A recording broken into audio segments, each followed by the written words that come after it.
श्रीमद् भागवत गीता में यह व्याख्यान है कि इस संसार में हम पाते हैं कि प्रत्येक पदार्थ क्षणिक है। यह उत्पन्न होता है, कुछ काल तक रहता है और कुछ गौण वस्तुएं उत्पन्न करता है, फिर क्षीण होता है और अंत में लुप्त हो जाता है। भौतिक संसार का यही नियम है।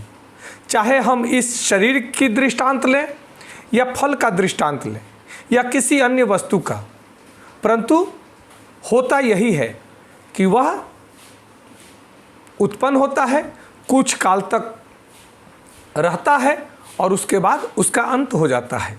यह सृष्टि का नियम है। किंतु इस क्षणिक संसार में एक अन्य संसार है।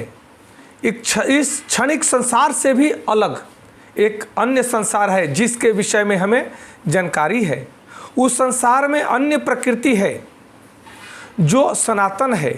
जीव को भी सनातन बताया गया है और 11वें अध्याय में भगवान श्री कृष्ण को भी सनातन बताया गया है।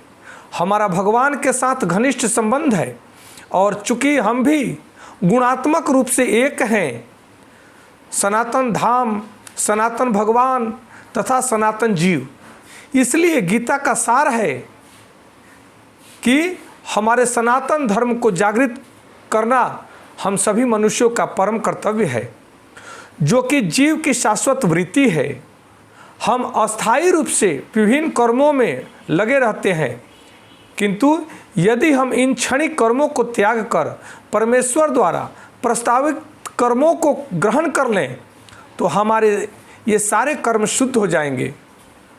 यही हमारा शुद्ध जीवन कहलाता है और यह हमारा शुद्ध जीवन बन जाएगा और हम परम धाम को प्राप्त करते हैं।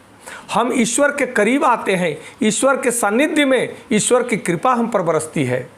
इसलिए हम सबको चाहिए कि हम ईश्वर के आदेशानुसार ही अपने जीवन में कर्म करें, अपना लक्ष्य निर्धारित करें, क्योंकि इस संसार में मनुष्य कुत्ते बिल्लियों की तरह लड़ने के लिए नहीं आया है। मनुष्यों को मनुष्य जीवन की महत्ता को समझना होगा, पशुओं की भांति आचरण करना बंद करना होगा, तभी मनुष्य मनुष्य रह पाएगा। क्योंकि मनुष्य को अपने जीवन के उद्देश्य को समझना अति आवश्यक है कि मेरे जीवन का उद्देश्य क्या है, और इसका निर्देश सभी वैदिक ग्रंथों में दिया गया है, जिसका सार भागवत गीता में मिलता है। वैदिक ग्रंथ मनुष्यों के लिए है, पशुओं के लिए नहीं है।